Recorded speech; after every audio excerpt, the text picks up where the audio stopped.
خستار میں ایک مرتبہ پھر سے کالے بادل چھا گئے. جو مہم سے امید زمروش کی باتوں سے جگی تھی پھر سے بجھ گئی.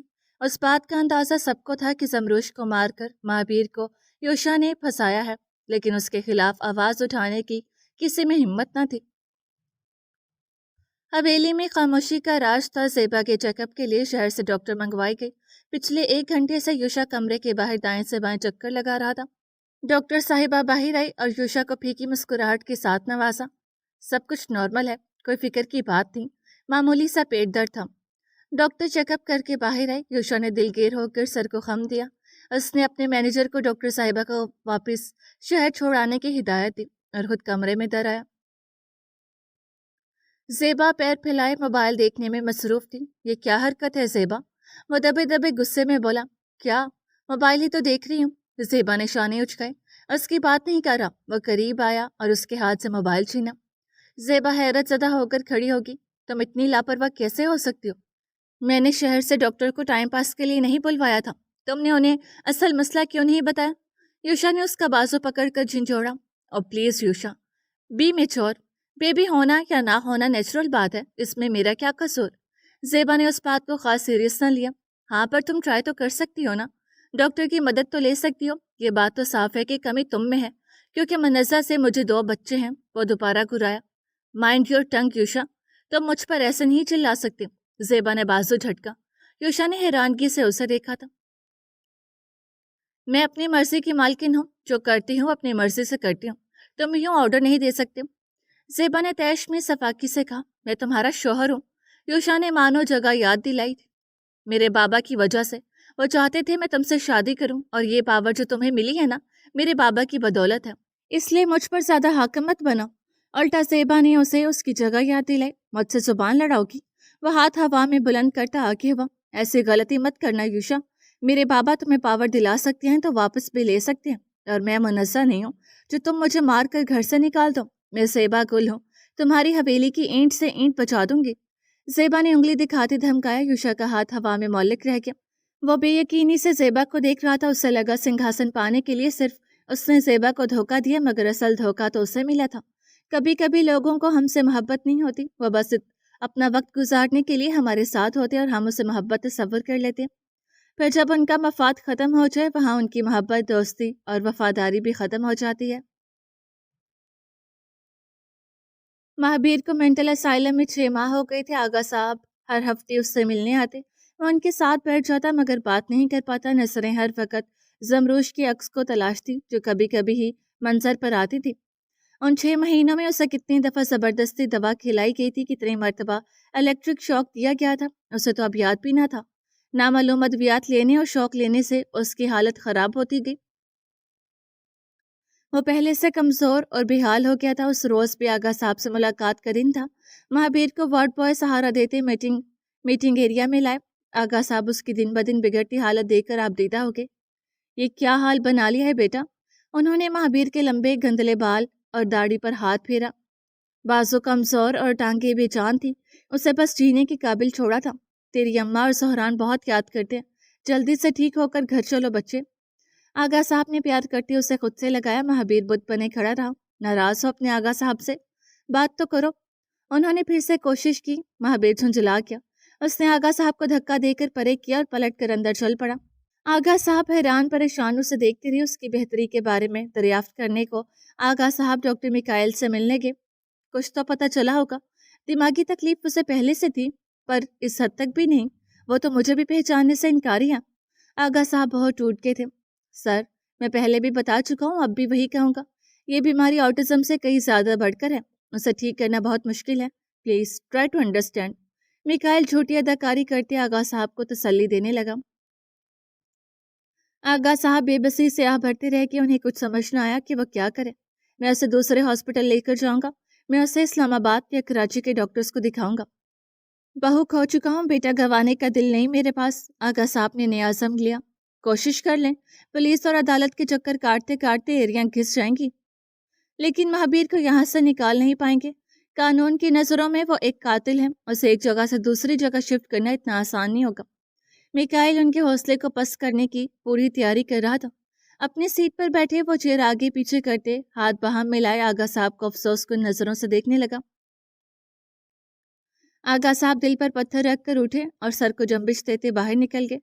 میکائل موچوں کی آڑ میں مسکرایا تھا۔ آغا صاحب کی جاتے اس سے موبائل نکالا اور یوشا کو کال ملائی۔ کیسا چل رہا ہے بھائی کا علاج؟ یوشا نے دوسری بیل پر کال اٹھا کر پوچھا۔ بہت اچھا، ایسے ہی چلتا رہے تو بہت جلد وہ پوری یادداشت کھو دے گا۔ آج تو وہ نواب صاحب کو بھی پہچان نہیں رہا تھا۔ میکائل کی نظریں کھڑکی کے پار نظر آتے مہابیر پر تھیں۔ ویری گڈ، لگے رہو، تمہیں تمہارا انعام مل جائے گا۔ یوشا نے اسے داد دی اور کال کاٹ دی۔ یوشا نے موبائل میں کچھ بٹن دبائے اور ایک بھاری رقم میکائل کے اکاؤنٹ میں ٹرانسفر ہو گئی۔ میکائل کے موبائل میں فوراً نوٹیفیکیشن ابھرا تھا۔ اس سے میسج دیکھا اور سبز آنکھوں کی چمک گہری ہوگی۔ اسے مہابیر کی زندگی یا موت سے کوئی سروکار نہیں تھا۔ اسے بس مہابیر کی یادداشت ختم کرنے کی موٹی رقم مل رہی تھی اور اس کے لیے یہی کافی تھا۔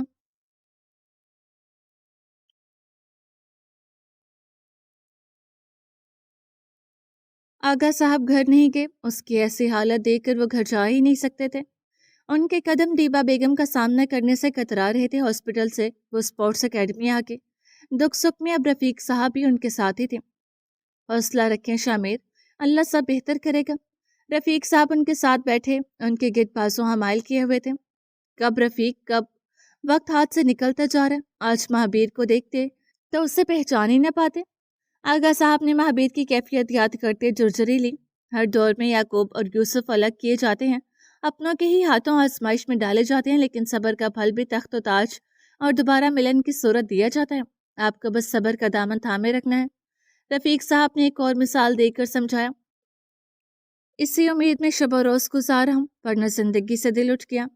آغا صاحب نے سرد سانس خارج کرتے سامنے افق میں دیکھا تھا۔ نا امیدی گناہ ہے، اللہ کے در سے نا امید نہیں ہوتے۔ مجھے یقین ہے کوئی نہ کوئی راستہ ضرور نکل آئے گا۔ رفیق صاحب کی باتیں ان کے زخموں پر مرہم کی مانند لگ رہی تھی۔ آغا صاحب دل میں اللہ سے دعائیں کرتے، ان کی نصیحت پر غور و فکر کرتے رہے۔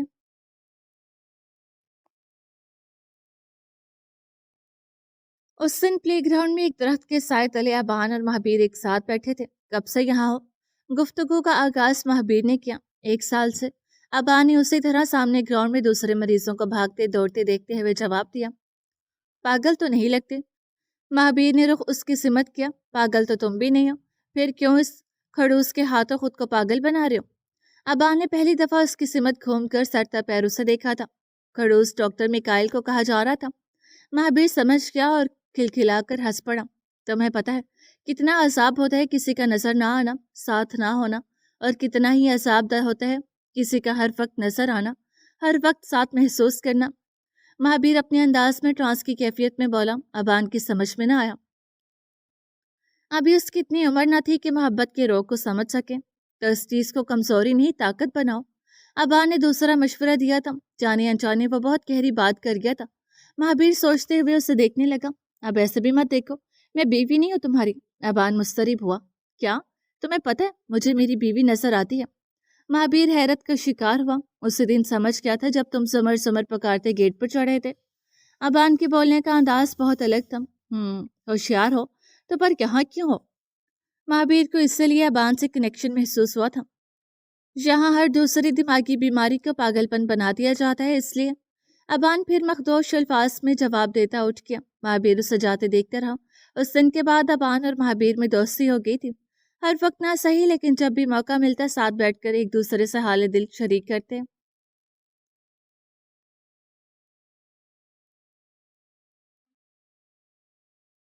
حویلی میں اس دن نئے الیکشن کے بابت میٹنگ رکھی گئی تھی۔ یوشا ہفتہ بھر سے تیاریوں میں مصروف تھا اور سیبا کسی بھی ذمہ داری سے آ رہی۔